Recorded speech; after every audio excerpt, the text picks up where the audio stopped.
Bored Ape Yacht Club and their much anticipated land sale on the weekend for its Other Side metaverse resulted in a land rush generating $285 million for the company and some super high gas fees. So investors are said to have spent over $176 million in fees alone. So a lot of people on Twitter on the weekend were questioning if Ethereum can handle these mass NFT projects moving forward. But Will, I'm going to pass this down to you. What do you think of the other side? I don't have any thoughts on this NFT collection per se. Obviously, it did very well for itself, and people who wanted to buy it were going to make sure that they did get to buy it. I think overall, this is a really interesting story because it talks about Ethereum and it talks about the demand for block space on chain. So get a little nerdy with me for a second, just delve into it. What we're seeing here is demand to use block space and put a financial asset onto that chain itself. And you're basically running up against a queue of other people who are also trying to cram into that same block space. And when that happens, you see fees shoot upward. And this is the world everyone is walking into if they're interested in cryptocurrency, whether they like it or not. When I use Venmo, I do have a little fee, but it just goes to a central party just to facilitate that for custodian risk. When I use a cryptocurrency with a blockchain, I'm paying for a fee. I'm using that fee to secure the network and also to make sure that I do get my spot in line. And when we see things like this, where there's an auction of some sort and everyone's trying to rush into the same block, you're going to see these crazy fees. Like, this is not going to stop happening. This will continue to happen. The more hype projects that are out there, the more people need to settle a transaction on chain, you're going to continue to see like these astronomical fees.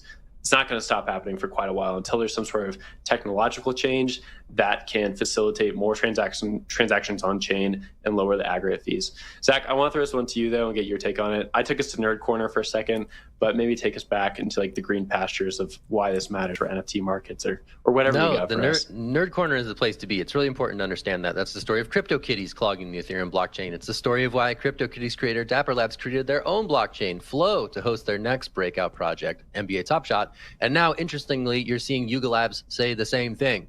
Hey, we want the DAO to start thinking about other alternatives for where this project can live going forward, whether that is an Avalanche subnet, whether that is a Polygon supernet, whether that is something else entirely. Maybe it's something akin to the Ronin network. We saw how that went with the Axie Infinity creators recently.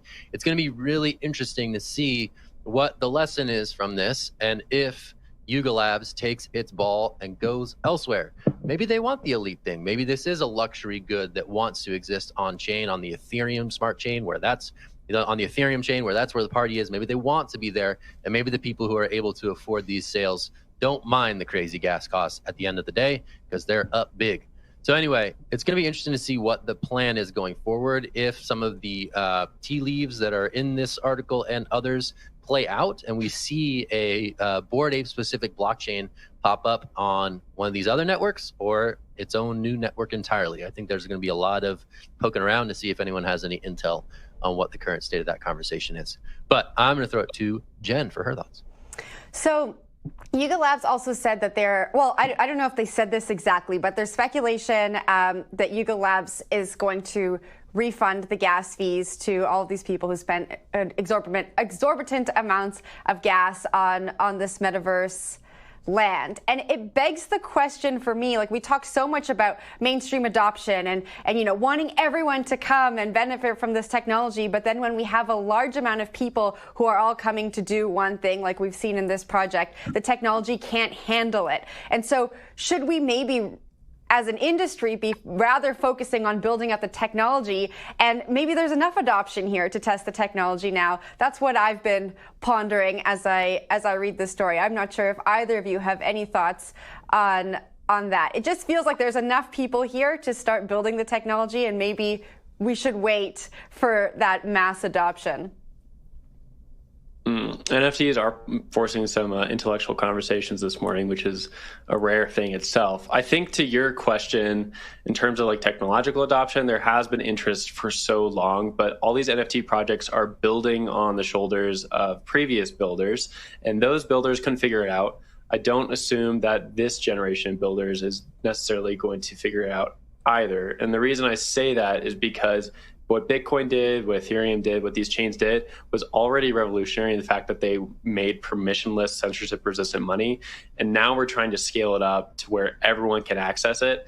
I think there's going to be some trade-offs. Like, I do think that there's some things out there, like roll-ups, like the Lightning Network, things out there that can help move money to more people. But at the end of the day, you're going to have bottlenecks and you're going to have some rough times. And, I think NFT market is probably the best place for that to happen. Like, a lot of people who were playing around with this have a lot of money to lose. So I don't feel super bad about the whole thing. I do think what's happening in general with like the tech conversation needs to continue happening if we're going to see more stories like El Salvador or the Central Republic of Africa accepting Bitcoin. If we're going to see more things like that, or Ukraine accepting stable coins, like those are the sort of stories that really matter and need some tech solutions to them. And these NFT stories are sort of like the tip of the spear for what we're going to see in the future when we have larger tech problems. Zach, I'll give it to you for last thoughts on the story, though.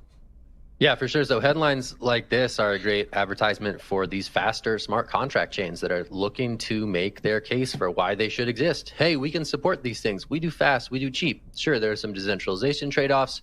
Sure, most people may not care about that. But this is an advertisement for, again, those roll-up networks and also the cheaper, faster base layers that have emerged. The Avalanches, the Nears, the Solanas.